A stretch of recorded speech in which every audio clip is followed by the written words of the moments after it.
Kowe iki apa ora krungu? Ponakanmu iki arep dadi nganten.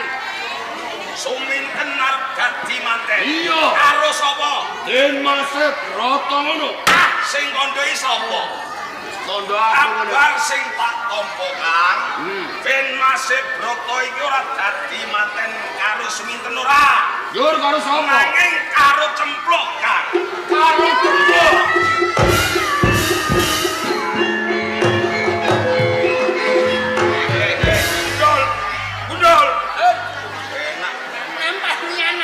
Orang sampai mari. Begini. Sakit. Iya Kang. Lane kerengeran. Apa bisa tak percaya apa kandhane? Kabeh kang dadi kandhaku iki bener. Nek pancen Broto iki karo Cempluk. Iya. Cempluk gorok. Goroke Kang.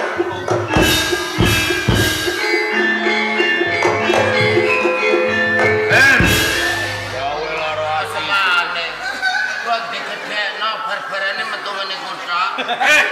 Piye, Dik? Tambani kowe aja. Wis sore Kang. Wis tambani kowe nanti aku, Dik.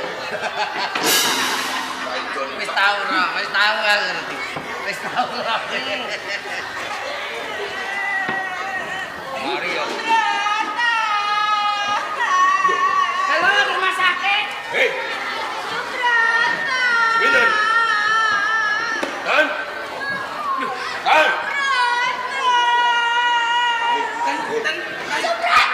Ora aku Suraji. Aku Suraji. Kita dadi nganten karo akak kaca iya kan jikono wedan. Kan? Apa rek? Eling dan eling. Aku ki mana sore enggak kok mbok eling. Sesuk kamu wis dadi nganten karo Subroto kok piye? Aku tak tolong ya. Ya, Dan. Aku ya.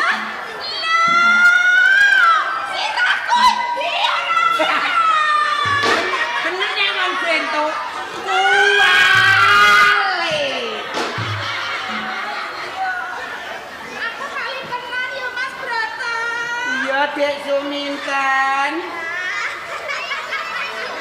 Wes, uruti Lur, uruti.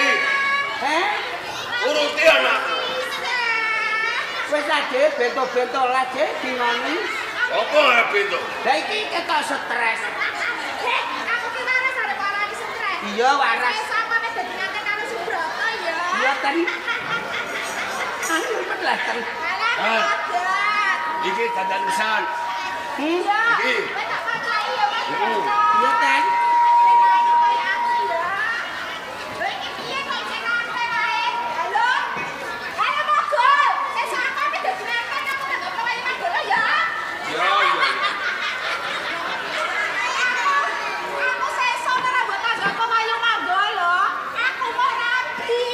Gelem ya sampun sarine nyusun agong. Jagilane mogo karo roki karo segar. Bane arum karo indah. Kowe dadi pengepetku ya. Iki mau Mas. Wilengno. Wah manut wae. Wis salah Dik musawah bento. Mas Broto. Mas saya dadi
ketemu karo kowe.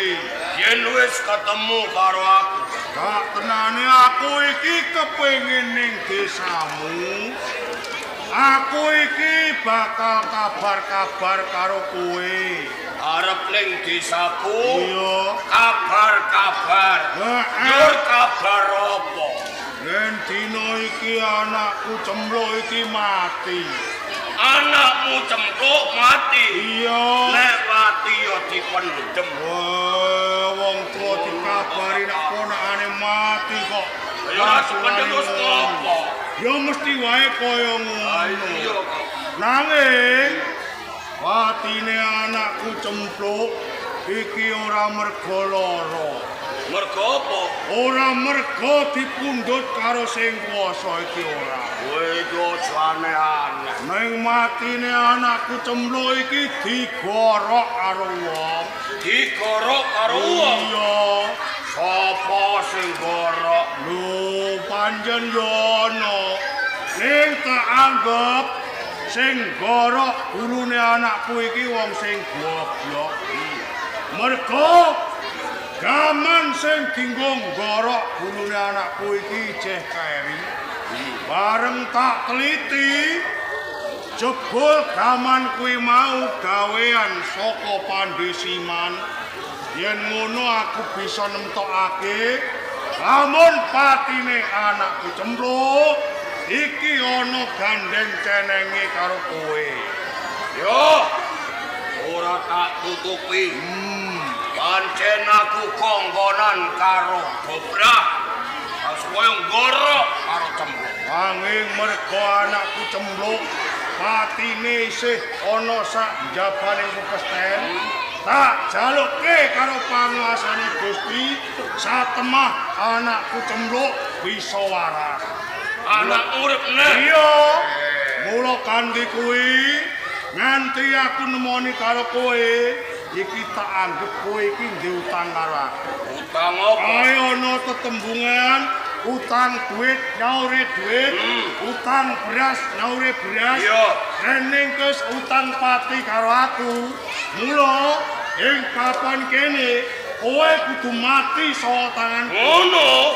Ayo kowe jandon ning kene. Yen pancen kaya ngono dadak ora digelar ning